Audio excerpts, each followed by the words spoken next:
Can I move this thing? No? Okay.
Good evening, everybody. Good evening.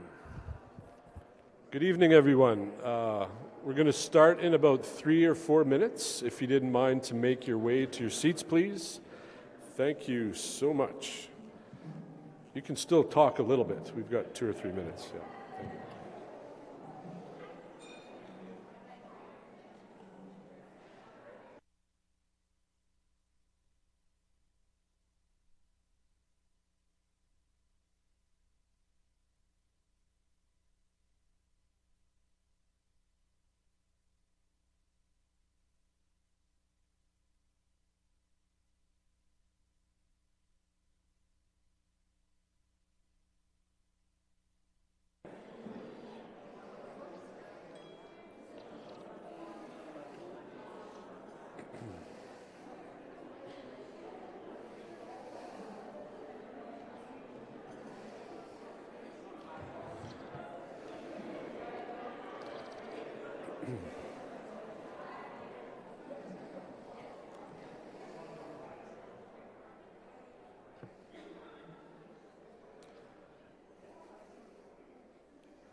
All right. Thank you so much. Now that we have your attention, thank you.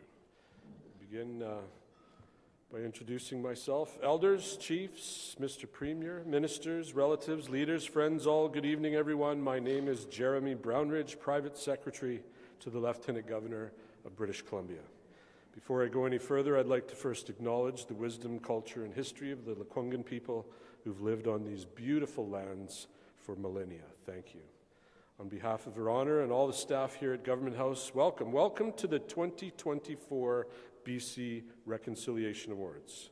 And hello to all the friends, family, and colleagues that are tuning in from live stream land. We are delighted to have you join us as well. I'd also like to recognize my old boss, the Honourable Stephen Point, and of course Gwen Point, for initiating this awards program that recognizes groups and individuals who are exemplars in advancing the principles of reconciliation here in British Columbia. Hi, Your Honours. And while doing so, I'd also thank the province, the Legislative Assembly, these past couple of weeks in preparing for this beautiful ceremony. Special thanks, of course, to the founding members who put together the criterion and governance, and of course the incredibly difficult task of making the selections.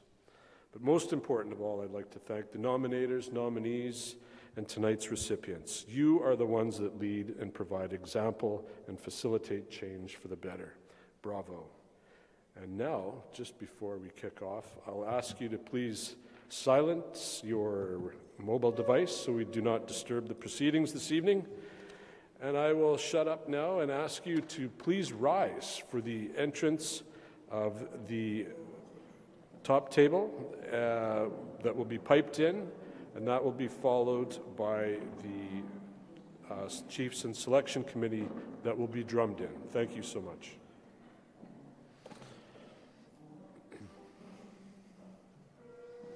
There it is.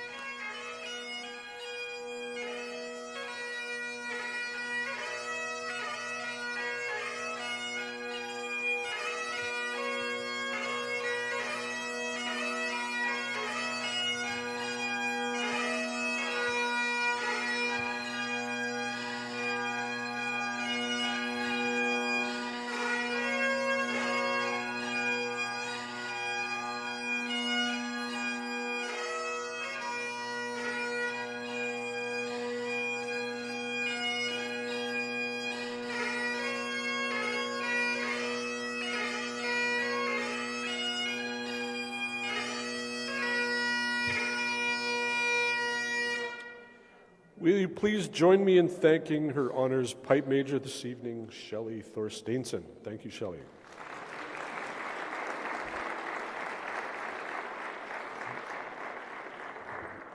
and will please ask that you remain standing.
Thank you so much to the Lekwungen dancers. You may be seated.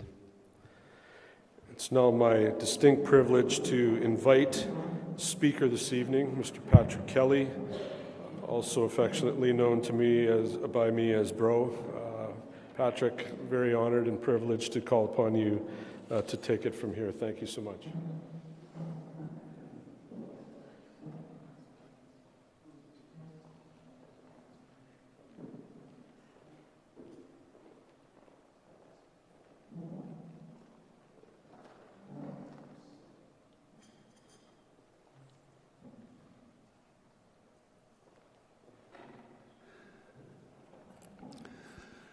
I had a chance to see the Pope in town, and I figured he does dress up really well, so I brought a whole bunch of stuff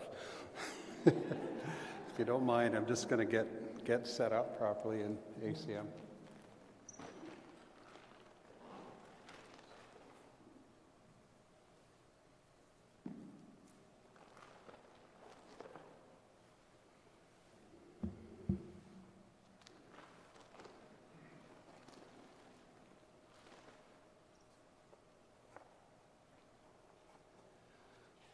What I'm doing is putting out things that have been given to me by elders and leaders, and they're supposed to be brought out when there's a time of honoring and celebration. The cedar headdress that I have is from my brother's son, who passed away unfortunately, but my brother thought it would be an appropriate thing that I wear it, on the part of my nephew. So that's what that is. And this feather that I have was given to me by Chief Ken Cameron of the Saulteaux Nation when he was the chief. And so it's a symbol, and I'll talk about it briefly. And this beautiful case was made for me by my good friend Carrie Newman, and it's again just a beautiful thing to carry this precious feather in. So HQCN.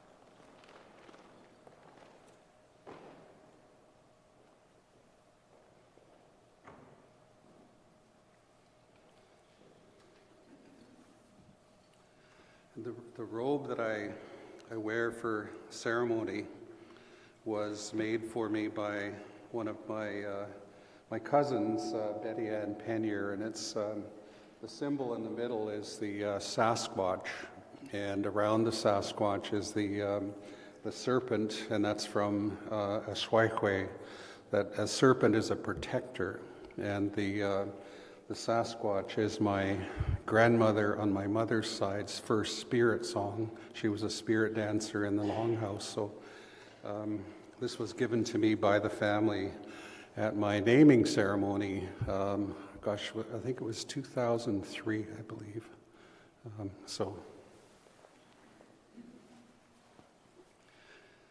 I was instructed by the leaders and elders who guided me in that process that, again, it's another thing to wear when you honor others and show appropriate respect to other people. So I just wanted to explain a little bit of that as I was getting ready here. Oops.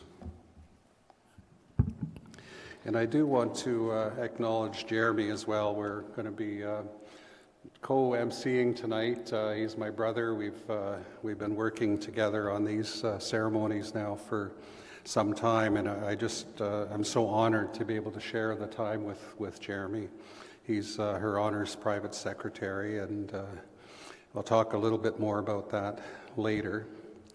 The setup that you see here, this is a ballroom of Government House. This is the People's House, and it's a very special place. It's the home of the Lieutenant Governor, and but this particular setup, often in other ceremony you'll see typical tables and things like that. But we wanted to kind of blend our traditions in a sense, because this setup is more like a longhouse setup, and so we have an honored space in a longhouse. This would be the sacred ground, Mother Earth, Saulteaux, and so we've made that space available. And you'll see later there will be some blankets that will be brought out, and we'll do that in an appropriate way. So I just wanted to give you a little bit of a sense of how things are set up. It's to honor the many nations of our people from around the province. I know we don't all have the longhouse tradition, but it's a process where, in this particular space, Chief Jerome Thomas and the people of Esquimalt and Songhees, in whose ancestral territory we are, this is the kind of process in this space that is home to this territory. So that's why we honor it in this way. And I know a number of the other nations here also have a similar tradition, but I just wanted to give you a little bit of a background on the setup. So the we're in the fourth annual Reconciliation Awards, and I just want to start with some expression of gratitude to the person that is Her Honor, Janet Austin. We've been walking together down this path of reconciliation, during her tenure as the Lieutenant Governor.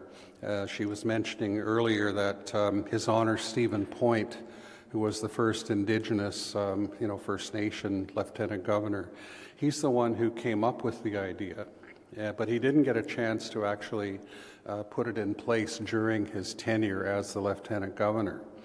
But when Janet came into the role, she thankfully and very kindly and with her generosity picked up that particular idea. So I just really want to acknowledge, my hands are up to you, Your Honor, for picking up this beautiful ceremony that was suggested by your predecessor, Stephen. Her Honor is a person who knows the truth of why we need reconciliation on relations between Indigenous peoples and other citizens of our province. Your Honor, you know and understand the truth of the colonial laws, the policies, and the actions that took place for about 150 years from the mid-1800s, and some of the things are even taking place even still today. A brief look back, the first Lieutenant Governor in 1871 of the new province of British Columbia was Sir Joseph Trutch. On the 1st of June 1870, when he was the land commissioner of the colony, he oversaw the passing of a colonial land ordinance, a law that enabled British male subjects to preempt 160 to 320 acres of Crown lands. The law stated as well, though, provided that such right of preemption shall not extend to any of the Aborigines of this continent. This and other laws and policies resulted in 0.36% of British Columbia's landmass being reserve lands. And it's interesting, if you look at the legal title for reserve lands, they're actually vested in the Crown.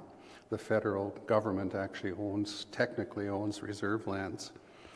And so, not surprisingly, Joseph Trutch, due to his actions, is not the favorite person of Indigenous peoples in this province.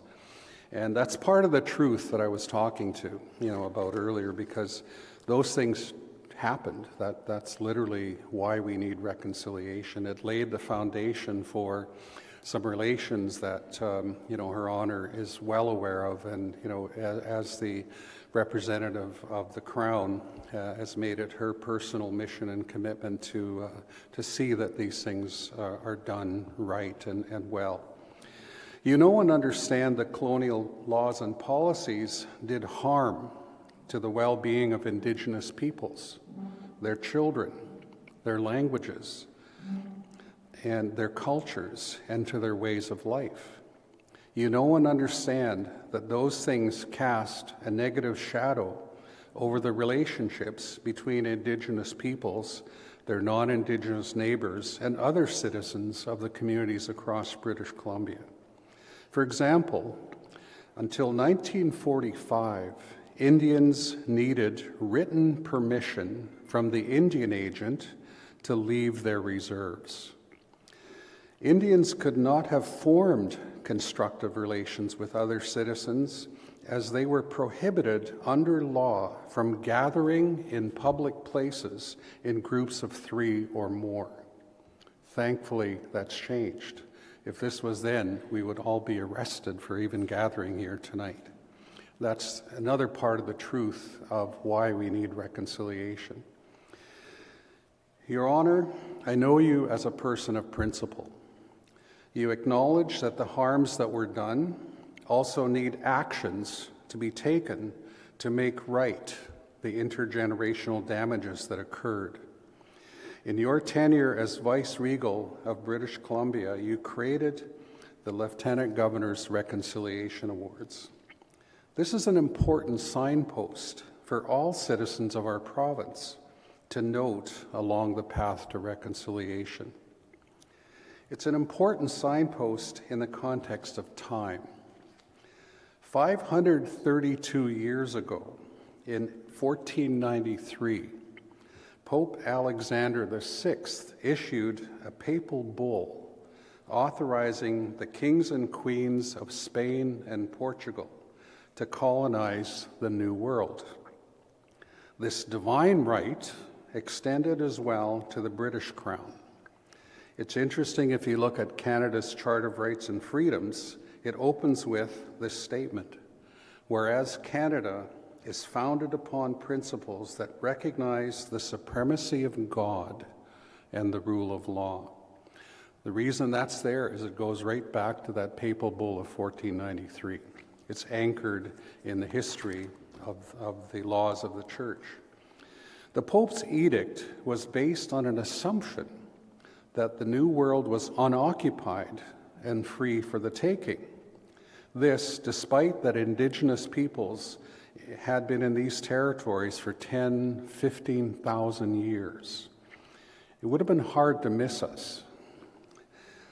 I note the context of time because 530 years after Pope Alexander VI's edict, on the 30th of March 2023, Pope Francis, in his visit to Canada, through the Holy See, stated, "In no uncertain terms, the Church's magisterium upholds the respect due to every human being.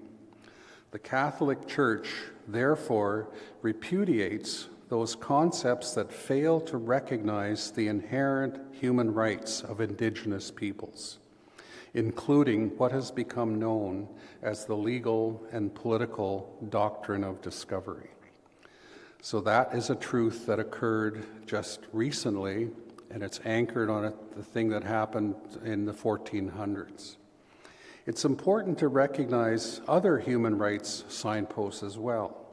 In November 2019, the Government of British Columbia enacted the Declaration on the Rights of Indigenous Peoples Act to bring domestic authority in the province to the 2007 United Nations Declaration on the Rights of Indigenous Peoples.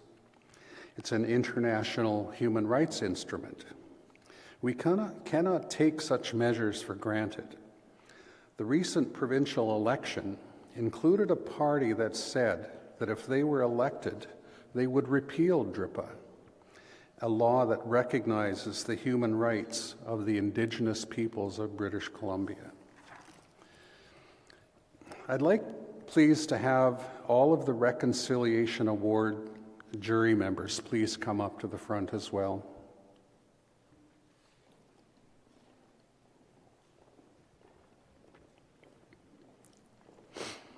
I'd also like to call upon Catherine Wilson, the Executive Director of the BC Achievement Foundation, to please come up as well with your team that are here. Catherine?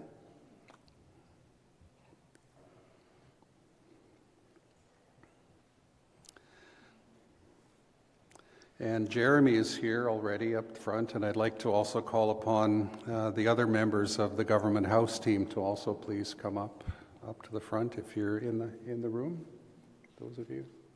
I know some of them are in the back. There's beautiful things going on in the back as well, which we will enjoy shortly. Your Honor, as a principled leader, you recognize and reward the positive and constructive actions that citizens from across our communities are working alongside with Indigenous peoples take together to build and sustain good relationships. As we have seen in the 4 years of your Reconciliation Awards, people in all our communities are rising to the occasion to build positive relationships and to create the kind of communities we all want. Colonial processes interfered with the good things that good people can do together. Your decision to enact the Reconciliation Awards is a positive act of social justice, and it's aimed at building and upholding the fabric of British Columbia society in a country that strives for peace, order, and good government. Your Honor, you have also done so many other things to honor the good things that British Columbians have and are doing. One other example that you've supported is that for the past 3 years, you have been the patron of the BC Indigenous Golf Championship. And I'm an avid golfer. I know some of you in the room are as well. You'll be happy to know, Your Honor, that in 2024, the male category winner of the 2023 and 24 BC Indigenous Golf Championship also won the BC Amateur Championship. He's the top British Columbia golfer in the province. And he was also named by Golf Canada as a member of Team Canada. Austin Cron is the first British Columbia Indigenous member of Team Canada. Christina Proto won both the Canadian Women's Amateur and the BC Indigenous Championship in the same year. And so, Your Honor, some of the incredible support that you've given to the young people that are, doing these amazing things, in this case, for the sport of golf, are actually reaping rewards already. BC won in 2023 and 24 the BC versus Ontario Challenge Match Play Tournament held at Bear Mountain, the golf course nearby. Those matches saw the top 16 players, men and women, from each province, their provincial championships held going head-to-head in Ryder Cup match play. And we've won 2 years in a row. And they're not Ontario's not happy, we're happy. And so they're challenging us in Ontario next year. And I've had the good fortune of playing with some amazing people. I'm the team captain for Team British Columbia. And so, Your Honor, thank you for the great service that you've provided to us all. You've carried the role of Lieutenant Governor with grace, inspiring leadership, and your welcoming and generous spirit to all that you meet. Your Honor, it is with great gratitude that I call you my friend and have done so for more than 30 years.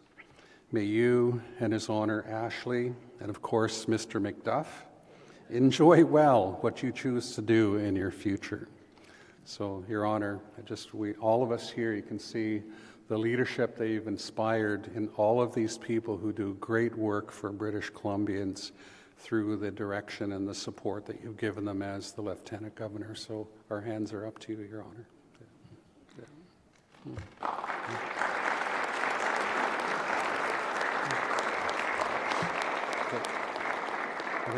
I think Jeremy has the next piece.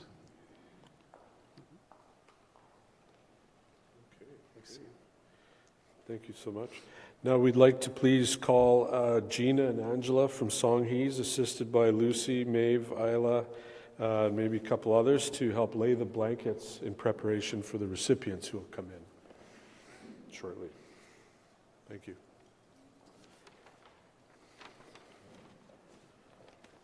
Explain this. Yeah. So what's going to happen now is that in our Longhouse ceremonies on Mother Earth, the sacred ground, we will lay blankets for each of the award recipients to stand on. And that's a sacred space. It's to honor the people that are coming in who have worked so hard, and they've been recognized for the incredible work they've done. And in our Longhouse tradition, we would lay the blankets out for any ceremony. It's always the honorees who are able to stand on these sacred places that are there to protect them and to recognize them. So that's what's going to happen now. So we have a number of young women coming to do that. So we'll just let them get the job done. Yeah.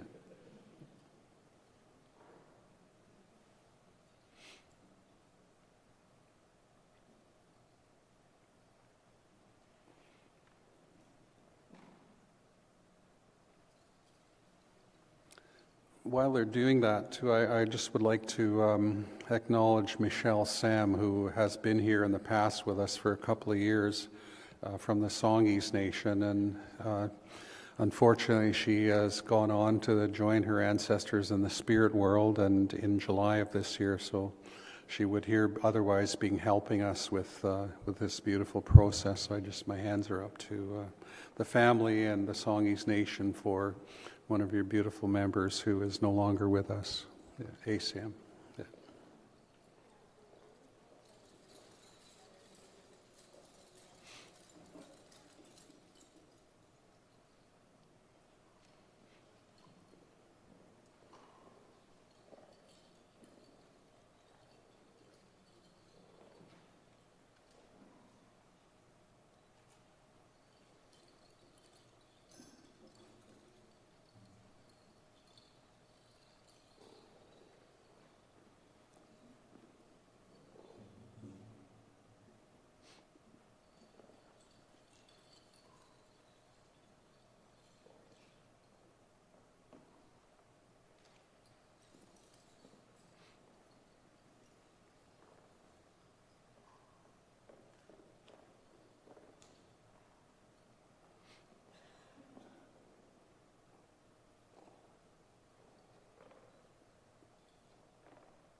Sincere thanks to our blanket laying committee. Thank you very much, ladies. And now that the blankets are in place, we'll ask that you could kindly please rise for the entrance of the recipients who will be drummed in by the Lekwungen drummers.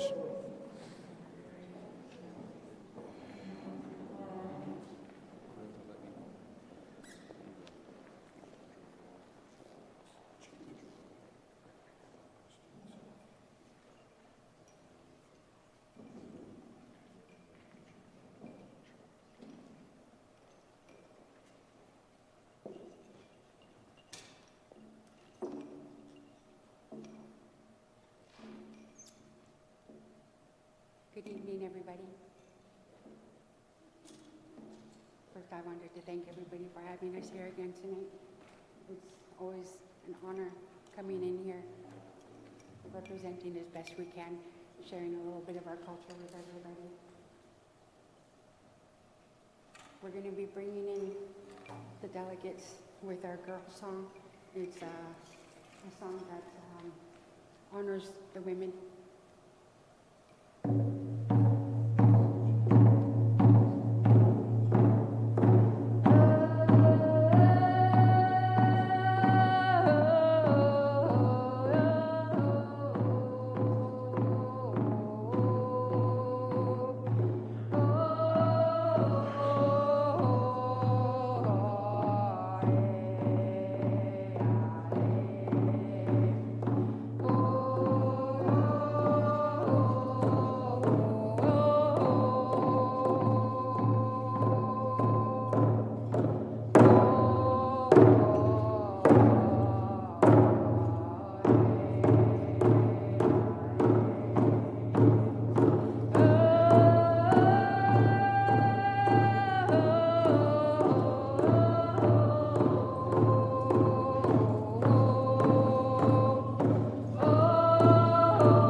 one of those songs that we sang, the girl song, was taught to us by late Elder Ray Peters from Cowichan. He was the one that started the group back in 1977 with my, 78, sorry, with my mom and my dad and a whole bunch of my uncles and my aunts. And it was through the Victoria Native Friendship Center. And then when Uncle moved back up to Duncan, my mom and my dad asked if we could keep the dance group going, and he said yes. And we were given permission to use some of the songs that we use. So, you know, we're eternally grateful for our uncle for letting us, teaching us and using all the songs and teachings that he's done and shared with us. So this is something that's very sacred to all of us for obvious reasons. The last song we're going to do for you, I'm sorry, you guys can sit if you'd like. The last song we're going to do for you is our grand finale. And this is another one that Uncle Ray had taught us. It's a faster paced song. The boys are welcome to dance their freestyle. The girls will be coming out and they'll be raising their hands, and then, of course, that's our way of saying thank you. Feel free to clap along. It's a catchy little bit of a tune.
enjoyed what we got to share with you, and again, it's an honor being here. Thank you very much. Okay.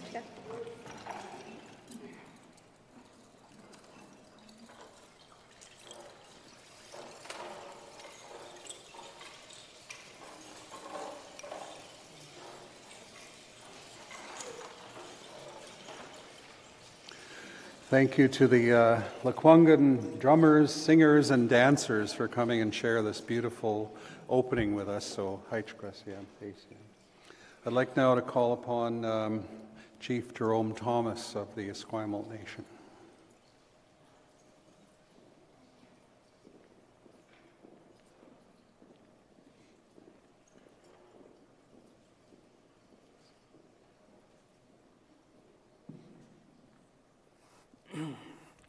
Good evening, everyone.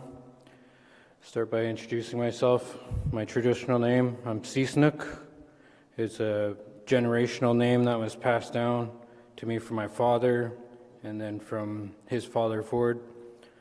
I'm here today to welcome everyone to our traditional territories on the behalf of the Esquimalt and Songhees Nation. And I wanted to acknowledge that Her Honor will be missed. It was very nice to meet you and finally get to know you, and you'll be very missed. Hi, everyone. Thank you for the invitation.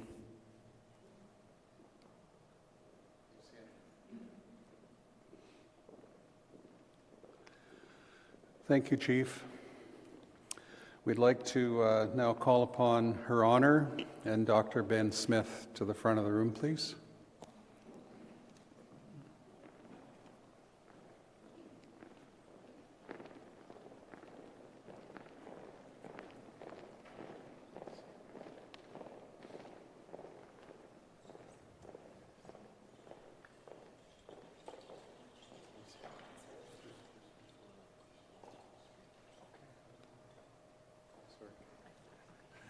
Sorry, we also have Christine.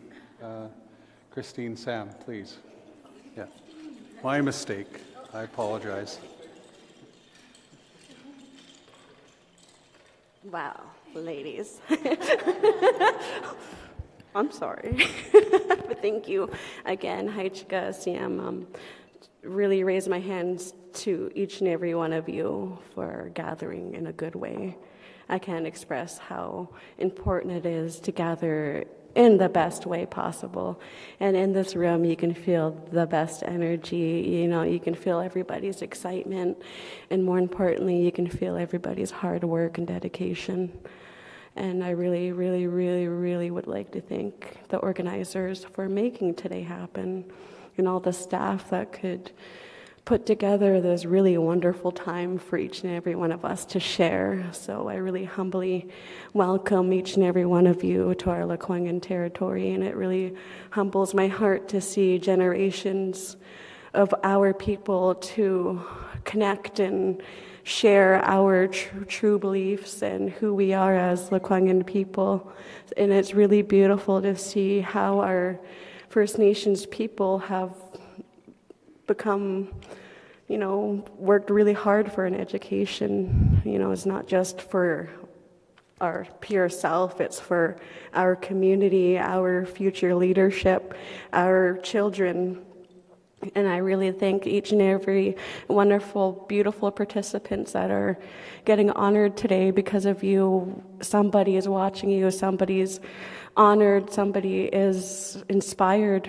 So thank you again for the amazing dedication that you could share with us today. And thank you for sharing this time with our dance group. We really enjoy gathering in this way, and it's a true honor to be able to share our songs with my son. It's really a blessing to watch him and be a witness of him stomp these dances and learn that they're not just singing, we're praying into our land and thanking the water and giving thanks to the air we have. So Haichika, again, for creating this moment for us and having us back again. So thank you so much to the organizers, and we really appreciate when we are asked to come back each and every time. So on behalf of our Lekwungen people, Haichika again for having us here, and congratulations to all the beautiful ones on the blankets today. Haichika again. He looks in Quansne Ethla. Hela is, I'm happy you're here.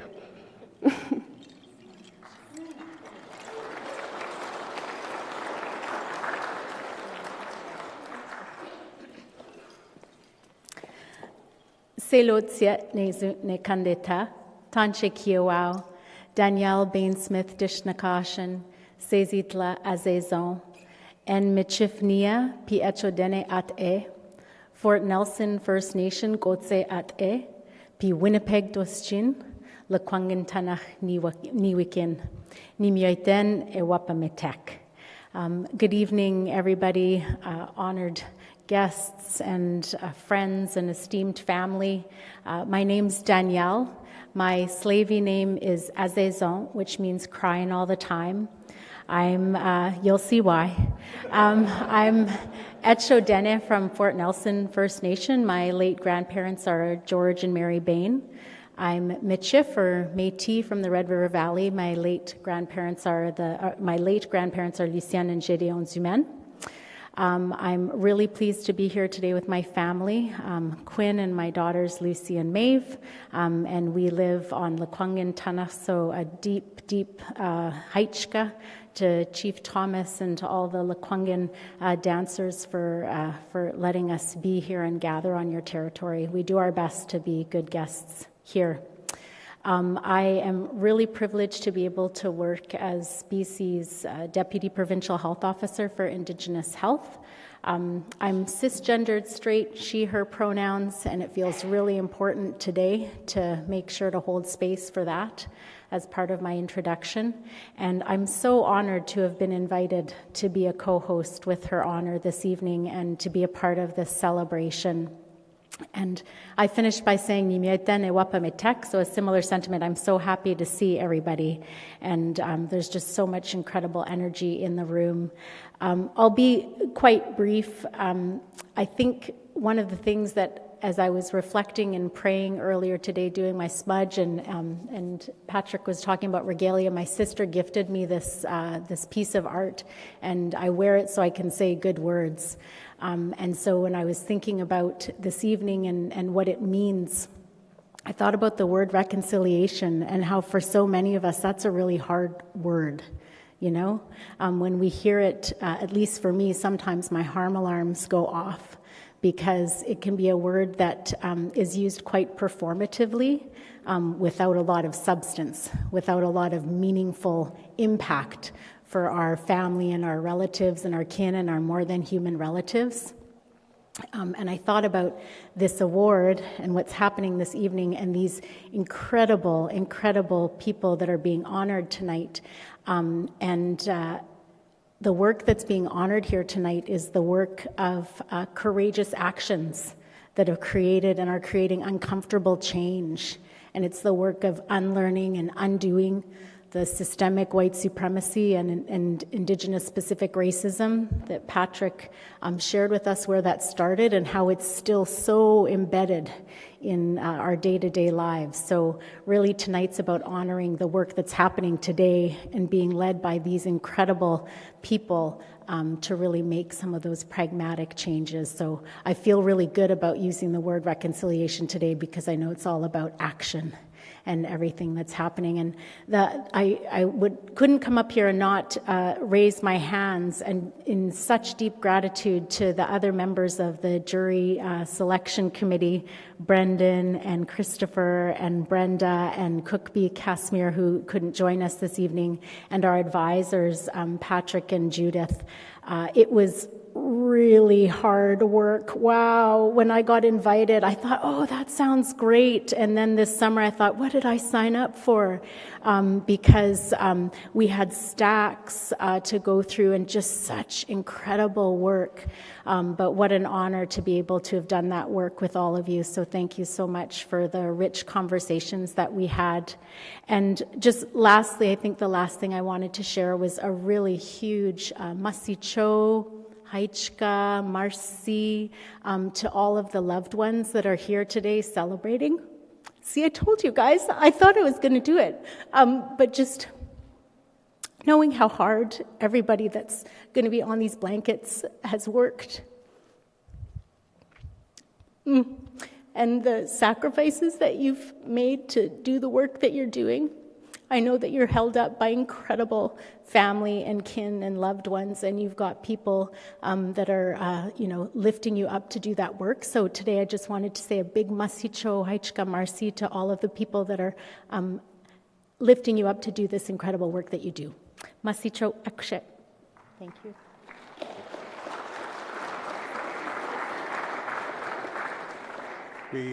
Just before Her Honor speaks, I just want to acknowledge an amazing thing that I saw. I mean, have you noticed her shoes?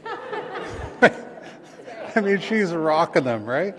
And we were talking earlier, and she was saying that normally she'd wear like some buckskin moccasins, and I said, those aren't buckskin moccasins. Anyway, I just want to acknowledge that. But before Her Honor speaks, we do have some blankets that we would like to honor the Lekwungen dancers and drummers with, so we could do that.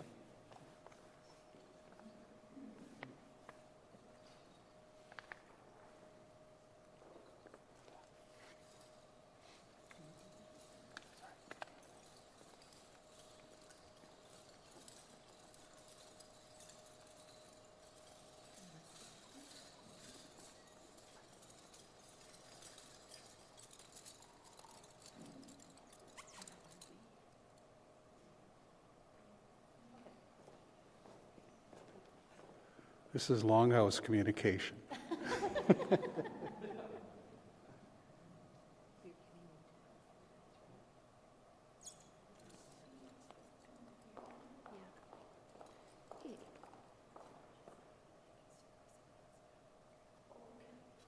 Great, okay. Great. Yeah, okay, sure.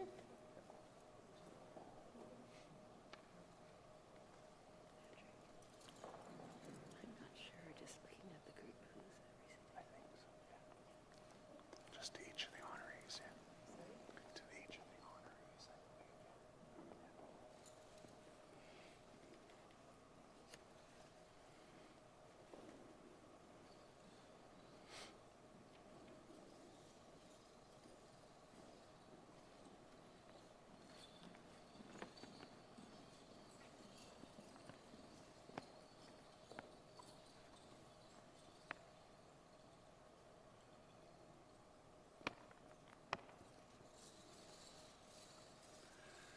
So the blankets that are being given out were designed by Deborah and Robin Sparrow of the Musqueam Nation, and they're the keepers of the Fraser River.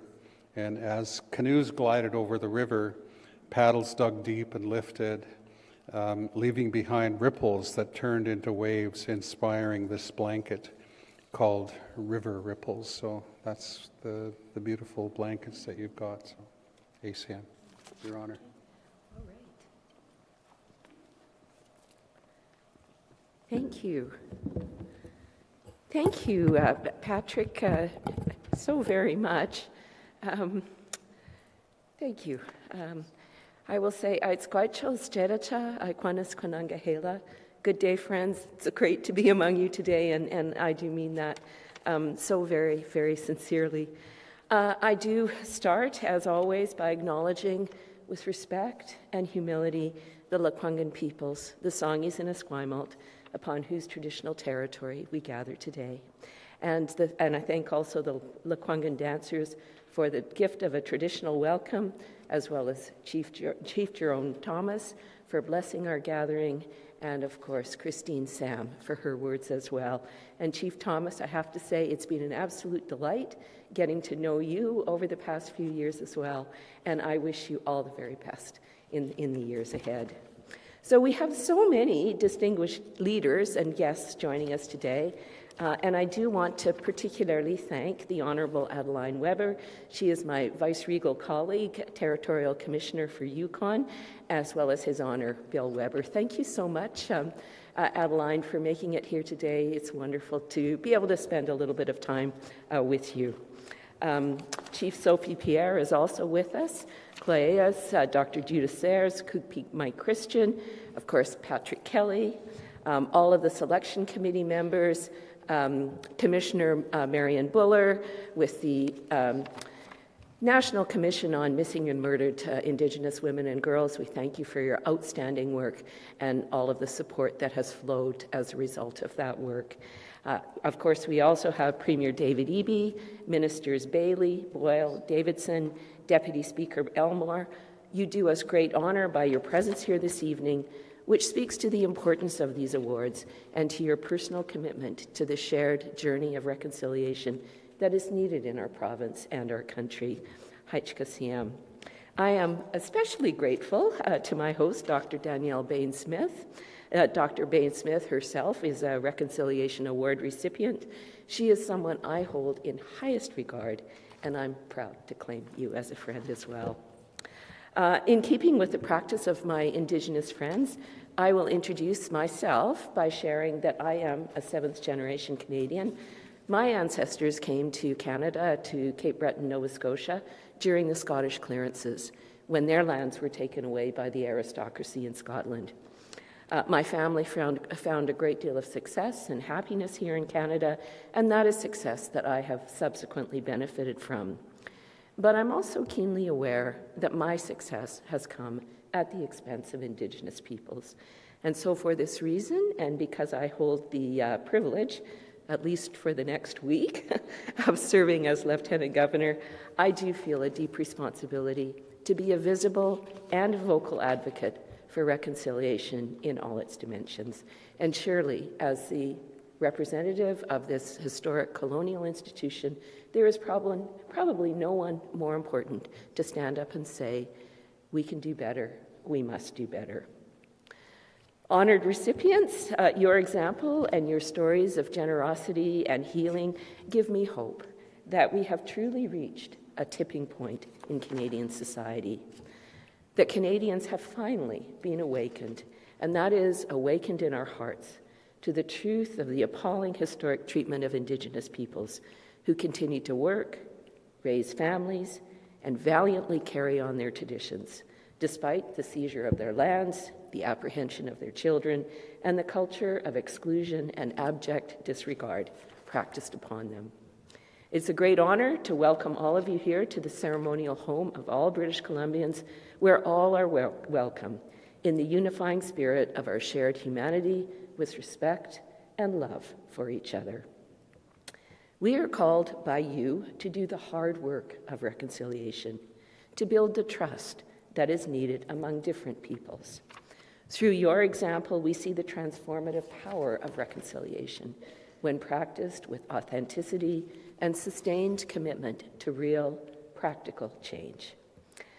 I was deeply honored to provide royal assent to the Declaration of the Rights of Indigenous Peoples Act after it was unanimously adopted in November 2019. We've traveled some distance in the ensuing years, and today British Columbians are witness to and partners with First Nations throughout BC who are seeking new opportunities to benefit their communities. In doing so, they are addressing a wide range of issues that our province and municipalities are also grappling with.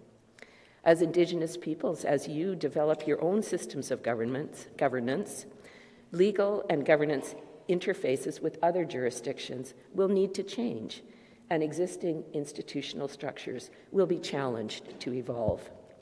Adapting to new ways of working and interacting requires patience and persistence, and there will be pressure points ahead.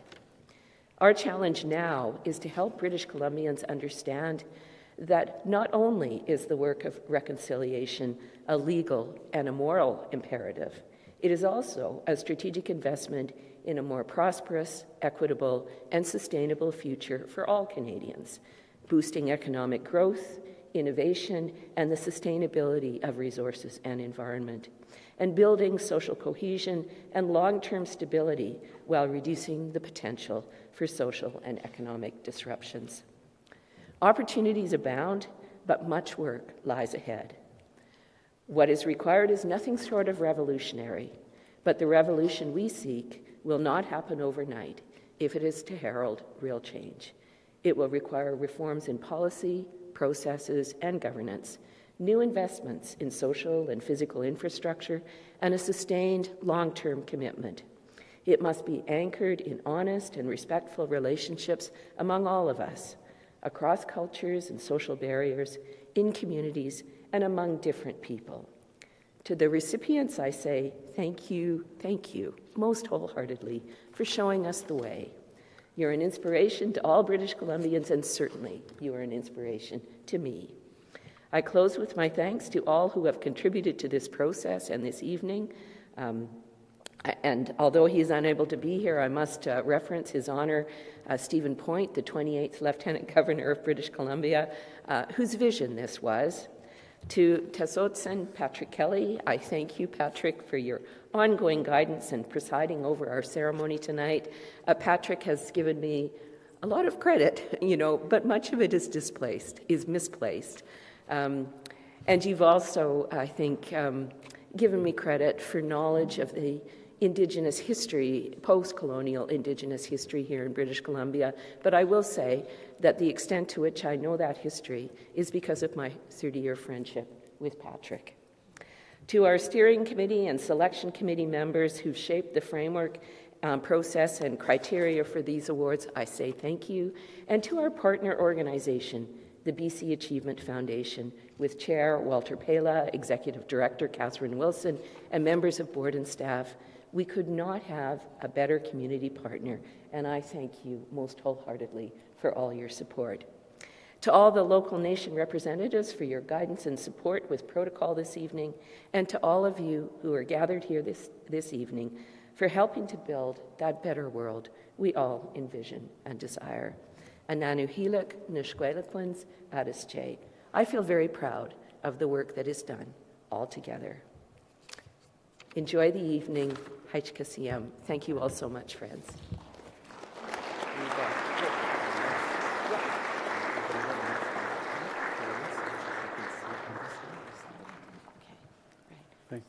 Thank you, Your Honor. Amazing as always. We now want to get on to the focus of the evening, which is the recognition of the award recipients. I'd like to call upon Premier Eby and the members of the selection committee to please come forward.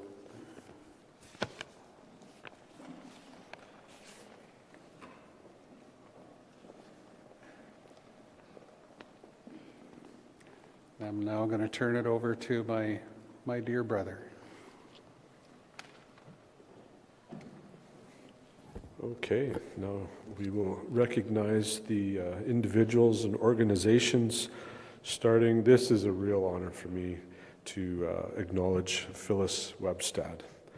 A Northern Secwepemc author and activist, Phyllis Webstad is the leading voice in raising awareness of the painful legacy of Indian residential schools.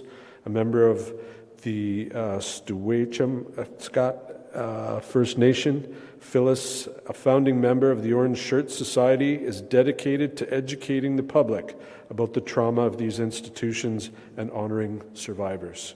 Her activism began in 2013 when she shared her personal story, inspiring the creation of Orange Shirt Day and the National Day for Truth and Reconciliation.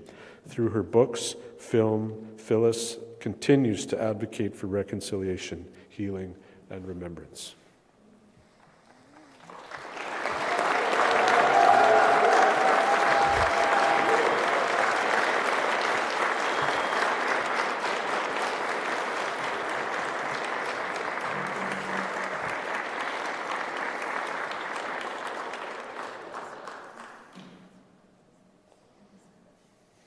Thank you. We're rolling with it. It's a great night. Thank you. I will continue reading the citation for Gloria Morgan, who's a survivor of St. Eugene's Indian Residential School and the 60 Scoop. Gloria Morgan's resilience and leadership have shaped her lifelong commitment to reconciliation. After serving 11 years as an RCMP officer, Gloria became a lawyer in 1994 and later served 2 terms as chief of the Splatsin First Nation, as a federal adjudicator for the Indian Residential Schools Resolution Canada. She supported survivors nationwide. Gloria has contributed to education, cultural preservation, and the indigenization of curriculum. Today, she continues her advocacy for reconciliation through her work with various boards and community initiatives. Ladies and gentlemen, Gloria Morgan from Enderby.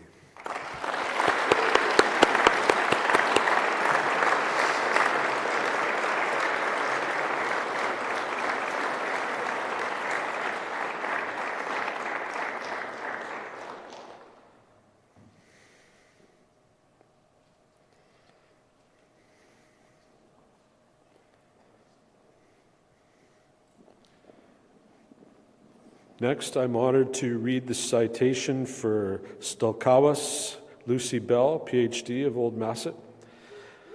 Ooh. Like the Haida watchmen who stand tall atop their poles, Lucy Bell Stelkawas has vigilantly worked to protect her culture, advocate for reconciliation, and promote repatriation and anti-racism. With nearly 30 years of dedicated service, she helped return over 500 ancestral remains to Haida Gwaii and was instrumental in establishing the Haida Repatriation Committee.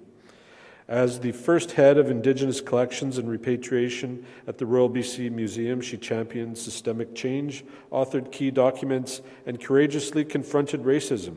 Lucy's ongoing commitment to justice is the heritage sector is truly transformative.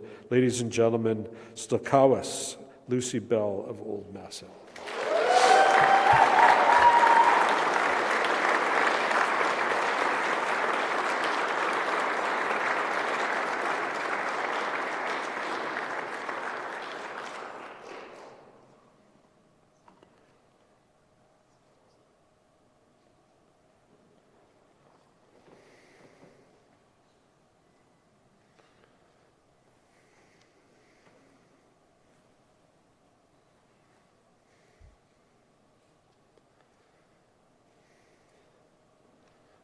Great. Next, we will honor a group from Kamloops, Quilminte Secwepemc, as a dynamic collective of leadership and technical experts from 8 Secwepemc communities working in partnership with 4 BC government ministries to advance reconciliation and shared governance. Formed in 2019 through a government-to-government letter of commitment, Quilminte Secwepemc strengthens Indigenous law and land management while ensuring Secwepemc voices are central to regional economic development and governance. Their collaborative efforts span forestry, water, wildlife, and energy, including the co-development of forest biodiversity principles and Together for Wildlife strategy. Through innovative programs like Team Skempen, they are preparing future generations for continued leadership in reconciliation. Ladies and gentlemen, we recognize Quilminte Secwepemc from Kamloops. Congratulations.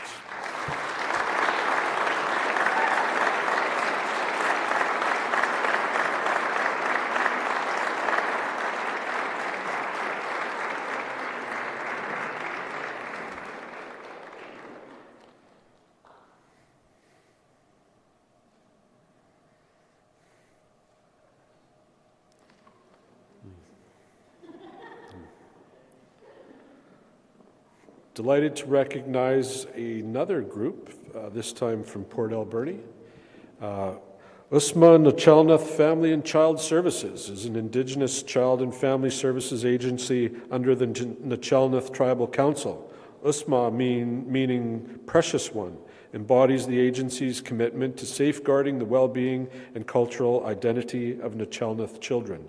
Central to their work is the Hahupa program, which is led by Elder Geraldine Edgar Tom, which blends traditional teachings with modern education to support healing and resilience.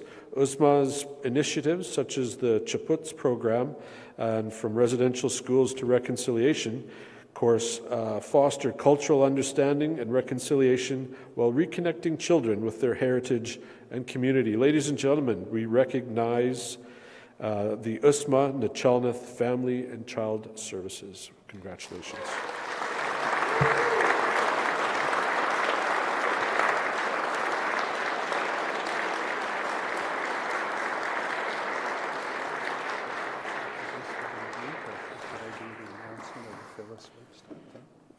That's after. Yeah. Great.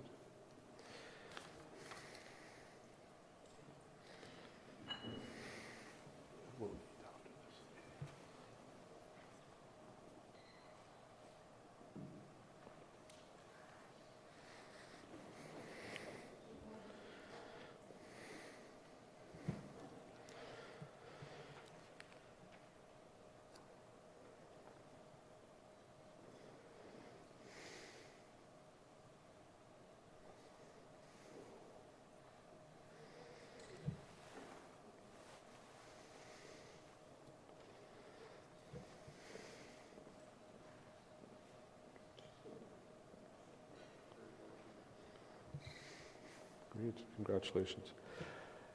And that's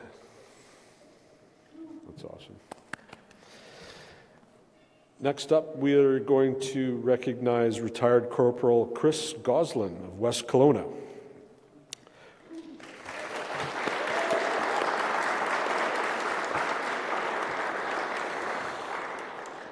Retired Corporal Chris Goslin, whose traditional name is Makedewa Makwa, meaning from the Black Bear people. He's a proud band member of the Tituna o Watibang in Manitoba. And Chris has dedicated over 23 years of service with the Royal Canadian Mounted Police right here in British Columbia. He's known for his diplomatic approach. He's strengthened ties between Indigenous communities, the RCMP, and government agencies.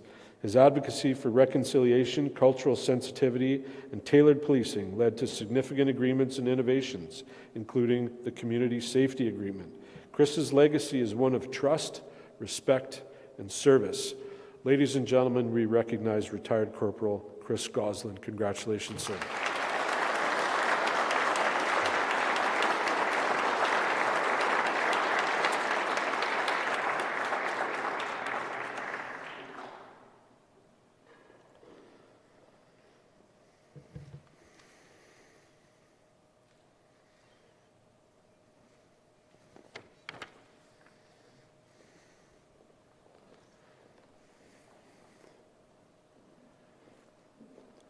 How about one more round of applause for today's recipients?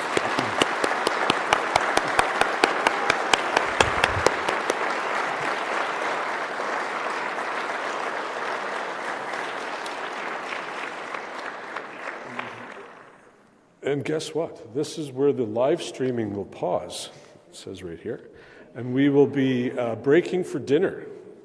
Woohoo! So we would kindly ask that you wait, of course, until elders go through the buffet first, but just in a couple of moments, the doors into the dining room will open. We've got a fantastic feast prepared for you, both sides of the table exactly the same. I was going to say wait till you're called, but I think we can wing it. There's not too many of us here today, but respecting, of course, the elders and today's recipients, please enjoy the meal, and we will be back shortly. Thank you so much.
Dr. Horse Thief.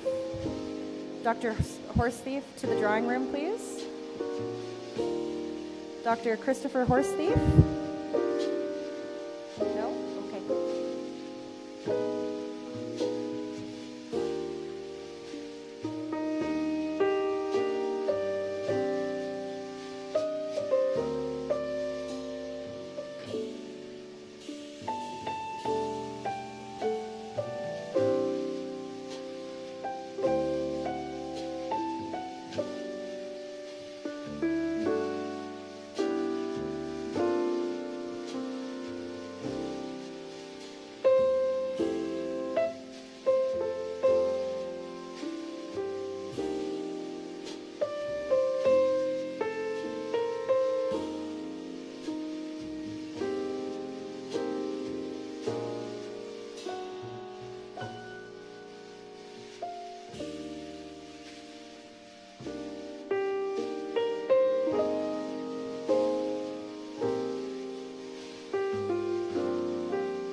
the 5 minutes have passed.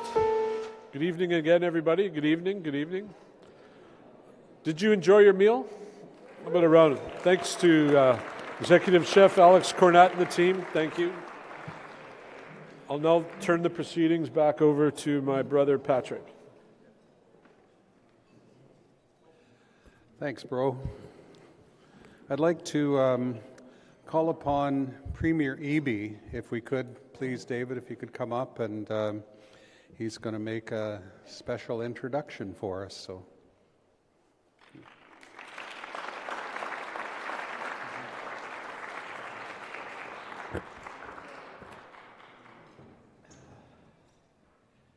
Thank you, Patrick. I was watching carefully the beginning of the ceremony, and I can assure you of one thing.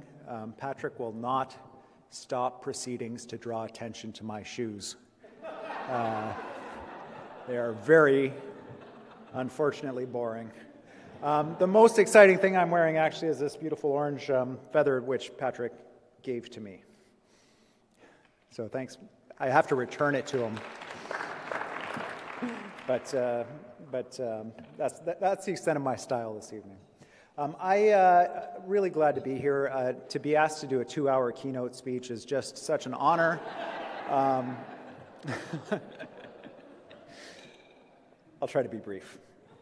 Not off to a good run, but first of all, I'd like to start by recognizing and thanking Chief Jerome. And thank you for the welcome to the territory. Thank you to the Lekwungen dancers. It's wonderful that you're able to join us for dinner as well tonight. I've had a great conversation with you, Chief, and thank you for that.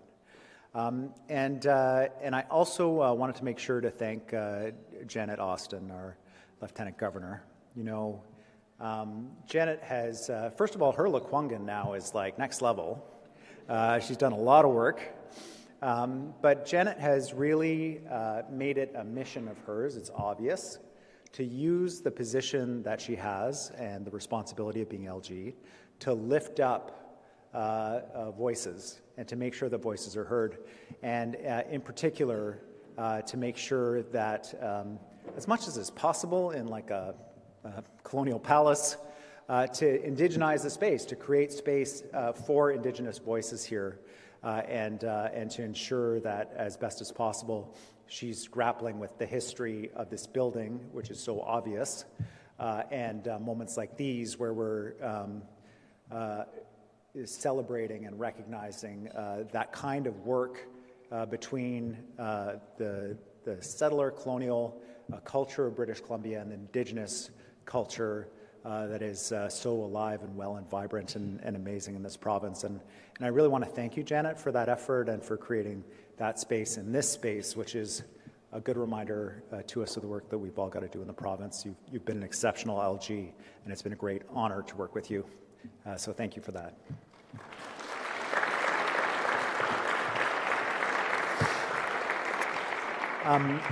The award winners tonight, your work is incredible. It is inspirational.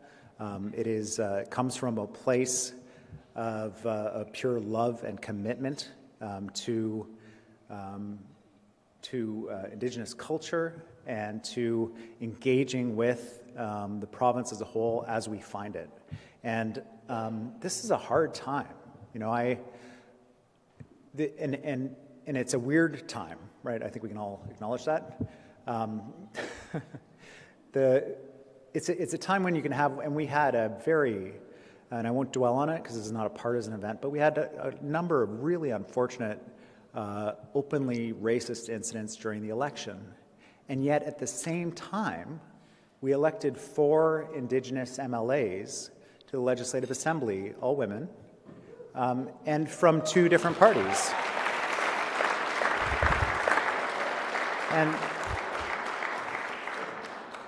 And so, you know, and it's a time when you can like watch the inauguration of the President of the United States and you see that the dominant Indigenous presence is the guy from the Village People.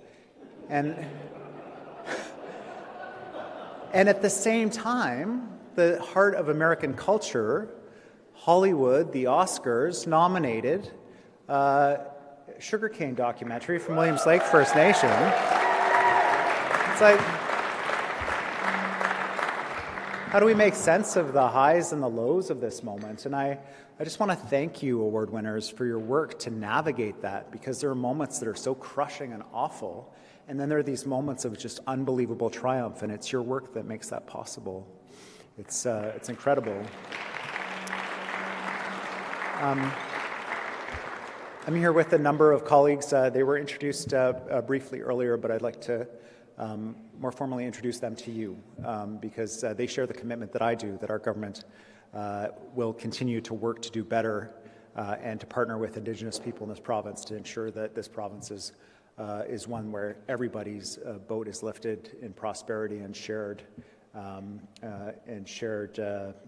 wealth and success. And I'll start with Minister Christine Boyle, who's the Minister of Indigenous Relations and Reconciliation.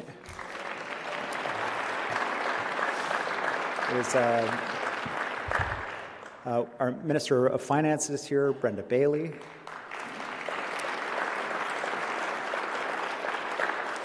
I think she had to duck out, but Mabel Elmore, Deputy Speaker, is here. And then last but certainly not least, our Minister of Environment and Parks, Tamara Davidson from Haida Nation.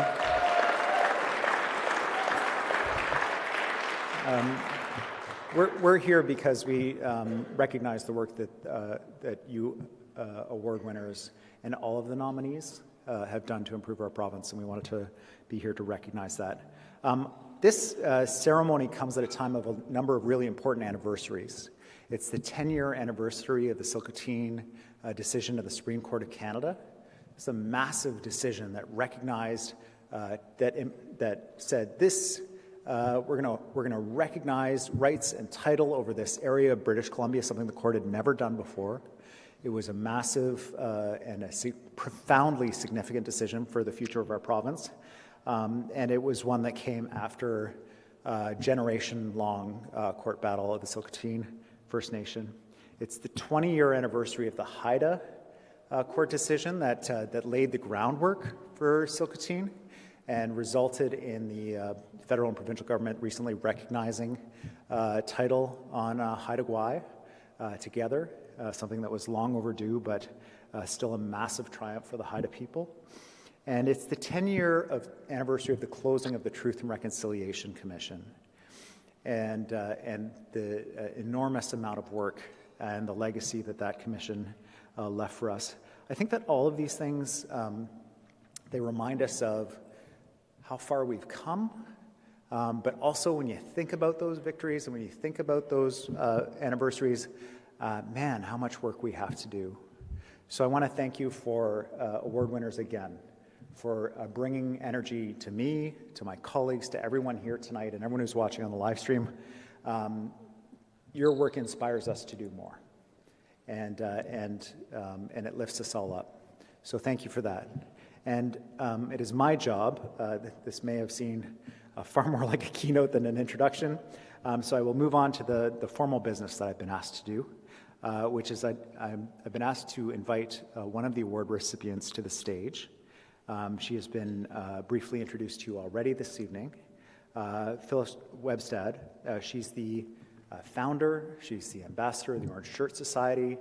My kids go to school on Orange Shirt Day, wearing orange, to Norma Rose Point School, where named after a Musqueam elder. The orange shirt, the reminder of, obviously, the legacy of the residential school system, but also, without doubt, a sign of hope and resistance and overcoming, and an inspiration to all British Columbians. It's remarkable work, and I'd like to invite Phyllis up to the stage, to the podium, to say a few words. Phyllis, thank you so much for amazing. I'm going to address this for you. Yes. Yeah. Whew.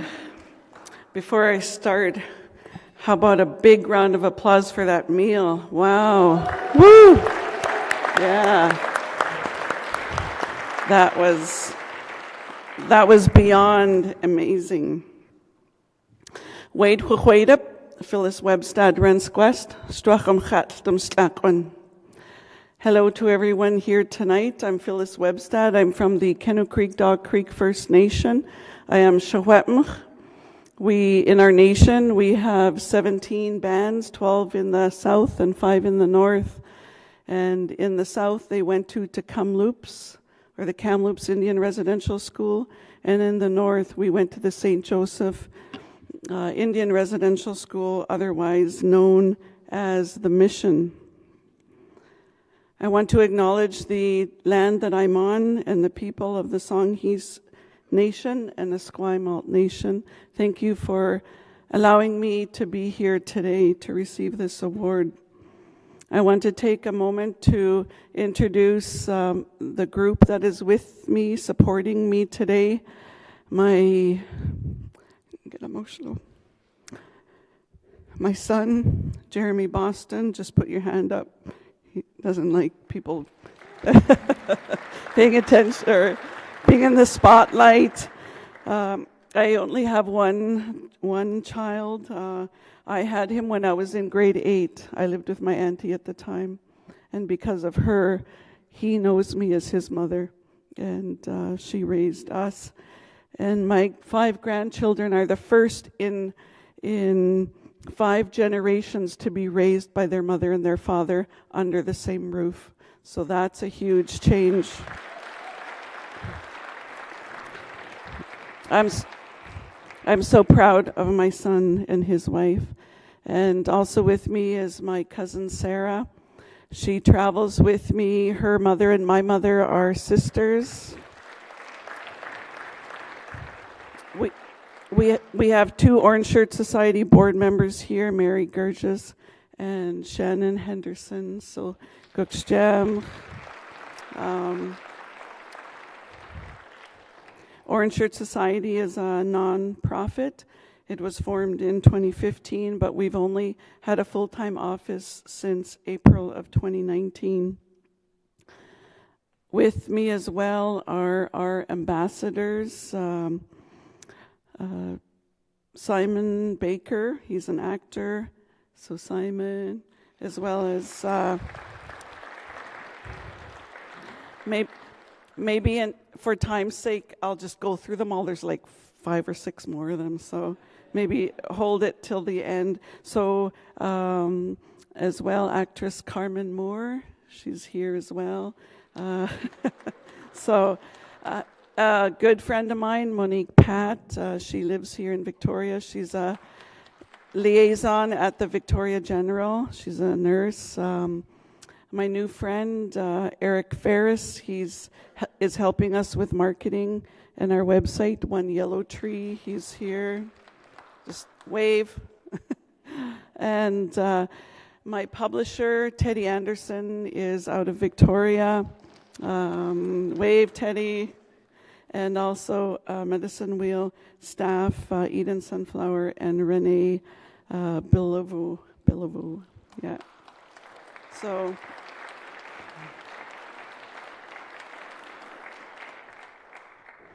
I'm 3rd generation Indian residential school survivor.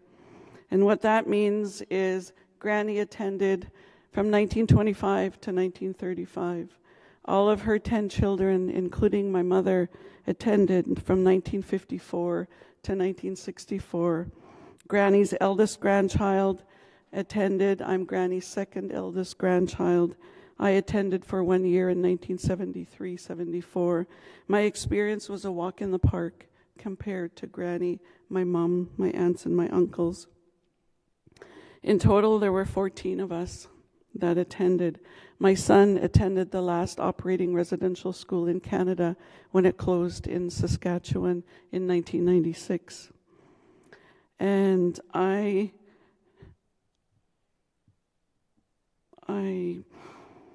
everyone came home in our family. My mother is Shawetmch and my father is Scottish, and I just found him in 2018. So everyone in Granny's family came home. And I know that's not the case for everybody. And I support those who have loved ones still at those so-called schools. I want to tell you Why September? Why the 30th? And about Every Child Matters. When we were talking about creating Orange Shirt Day in 2013, it was a response to Murray Sinclair's call to Canadians to keep the conversation happening after the TRC wrapped up. And as we know, the final report was in 2015.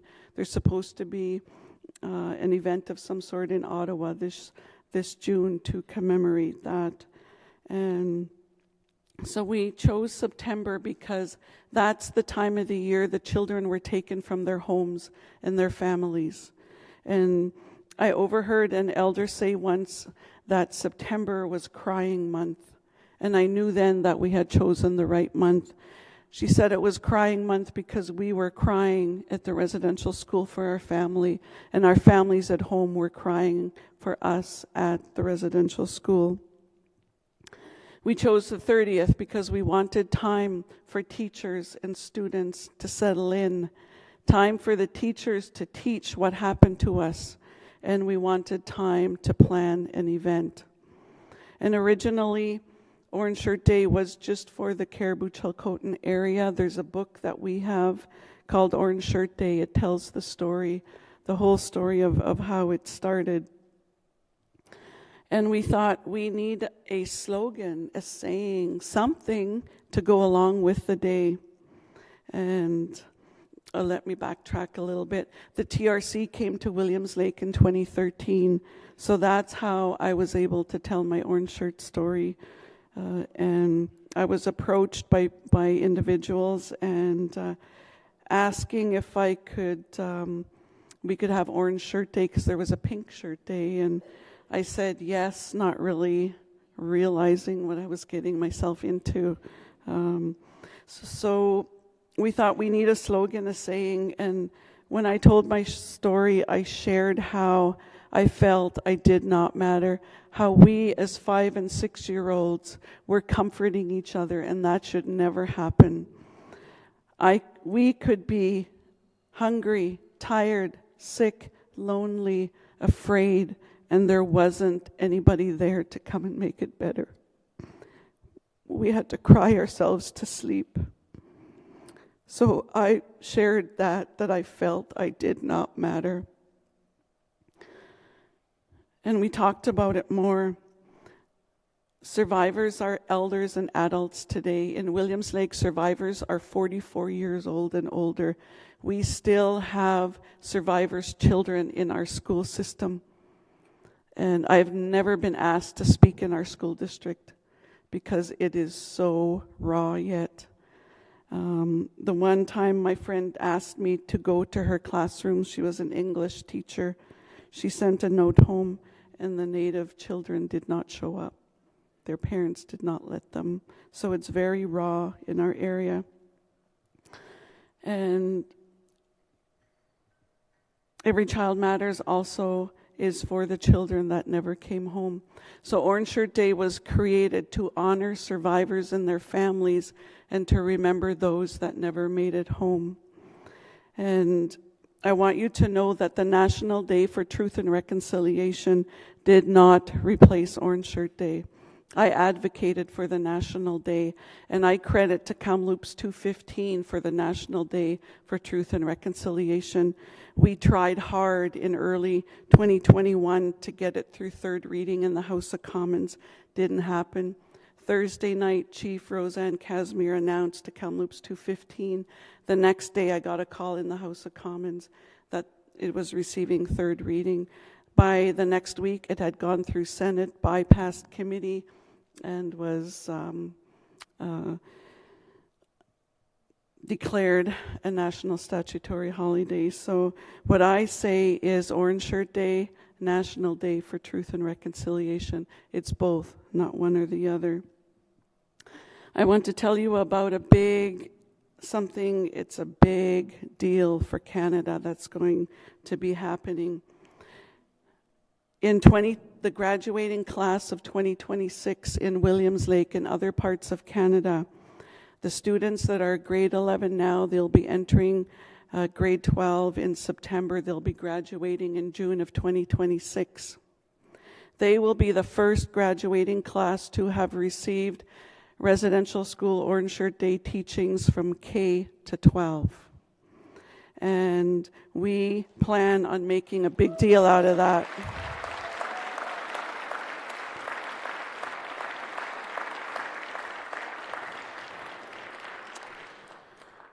We will be having an event in Vancouver. I'm not sure where. We're talking about BC Place or different places, to have a day to let Canada know that this is happening. I'm 57 years old. Some people my age never learned about residential school in school. Some have doctorates and managed to not have one course about the history of residential school. So things are going to change. They're coming out of the school with empathy and knowing what happened to us. And when I talk to survivors, I tell them, our world is in good hands. These kids care, and they're going to make sure it doesn't happen again. Because when the TRC, or the estimated number is 150,000 children, and we know that that's more than that. When the TRC started, there was an estimated 80,000 survivors left. And in 2023, the National Center estimated that that's now half, 40,000, and it's declining every single day.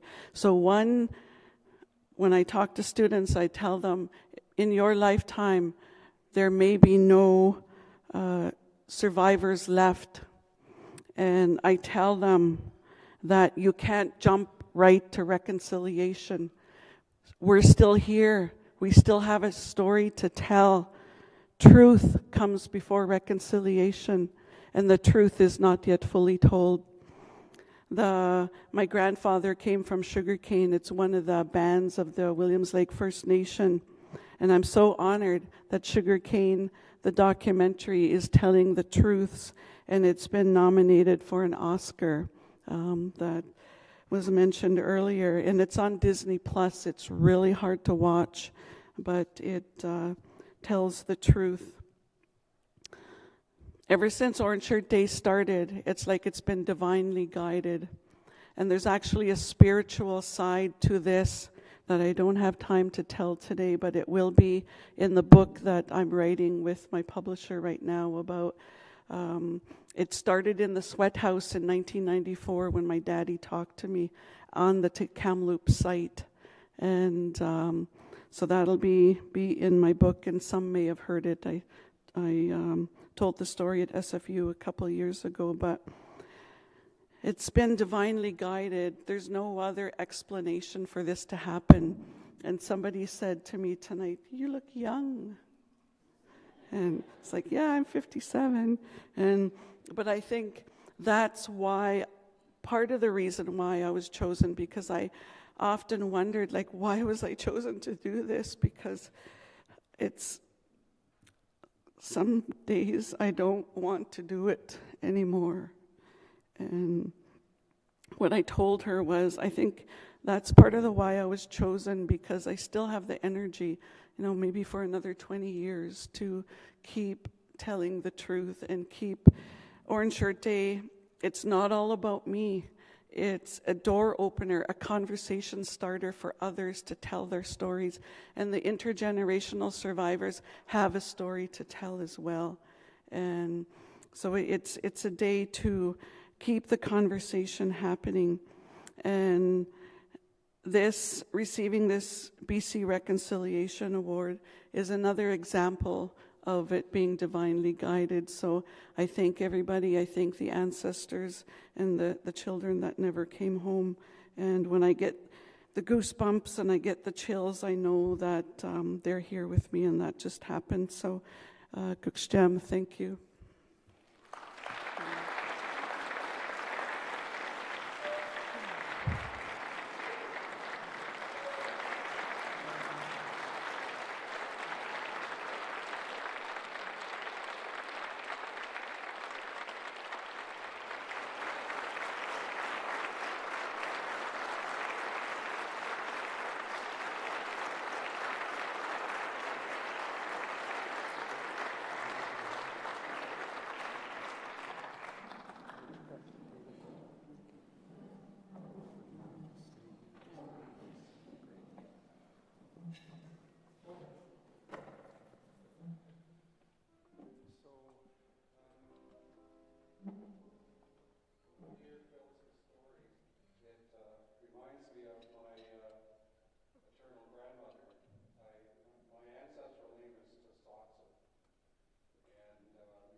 from Chehalis up in the Stala Nation. And I grew up with her a lot in my life, and I recall many years, when she was 6 years old as well, much along the lines of your story. She was taken away to the residential school, picked up by the bus, and brought to the Mission Residential School. And here was a young girl who was 6 years old, like you, who spoke not a word of English. She spoke only Halkomelem. She was raised only in Halkomelem. And when she got to the school, of course, they show her where her dormitory is and where the bathroom is and where the kitchen is and where the mess is and stuff like that. So she goes for her first meal, and my grandmother told me this story after many, many years of me asking, what went on. And she said when she sat down for her first meal, she ate the food, but she was still hungry. And she puts her hand up, say, "I'm still hungry." A nun comes up to her and twists her ear. So here's a 6-year-old little girl. And she says, "I guess that was no." And then she goes upstairs to her dormitory, and she's getting ready for bed, and she didn't remember where the washroom or the bathroom was, and she needed to go to the bathroom. So she puts her hand up again and says, I'd like to go to the bathroom. In Halkomelem, that's the only language she knows. And another nun comes up to her and yanks her hair. And, it was another one of the students who said, "Oh, it's, you go here, down the stairs, and over there." And so, your story is just so resonant with so many of us, even though I didn't attend residential school personally, but it courses through me every day because it's real. The truth is real. And the healing is also real and that's the beauty of all of the work that you're all doing. I mentioned that earlier tonight. And the work that you're all doing is such an uplifting effort that you're all making to hold up not only us from the Indigenous communities, but for all British Columbians. And I just really want to acknowledge Phyllis for the amazing tenacity that she's put in. And it's also my honor on behalf of, Her Honor, the Lieutenant Governor, and the Reconciliation Award group to announce something. And what I'm going to announce, as you've seen witness this evening, one of the most courageous, one of the most principled and loving person that you'll ever meet in Phyllis. You heard her story. It's a story of survival. It's a story of incredible strength in the face of great adversity. It's a story of commitment to the best of human virtues and principles. It is a true story of leadership. According to our Shwohuyam, in our Halkomelem, that's the oral stories, the teachings, the traditions, and I know that every culture of every person in this room has that. And not only the Indigenous people, every culture has those stories.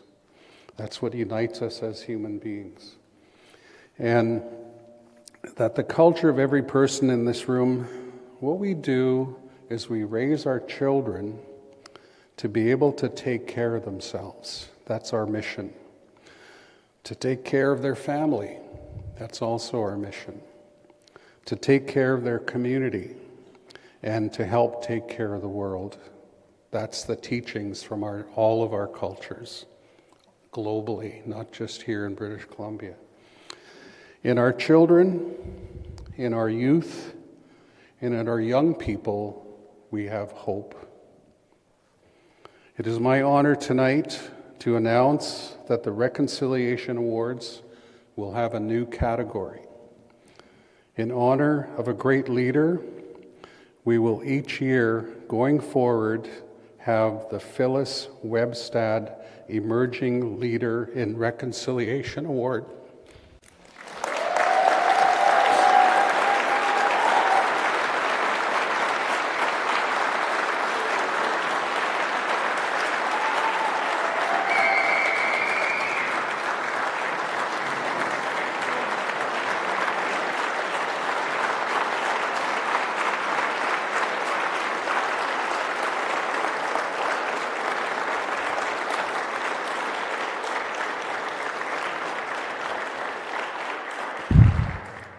The selection committee, working with Phyllis, and with Her Honor, the new Lieutenant Governor coming in, Wendy Cochia, the BC Achievement Foundation, Catherine and her team, and youth representatives are going to determine what that criteria is, and I can absolutely guarantee you truth will be part of that. So with that, I conclude the formal part of our Together event tonight, and I just honor you all for coming and for joining us in this beautiful celebration to honor the great work that all the communities and citizens of this province are doing to make a new future for us all. So, Aichkosia.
Right.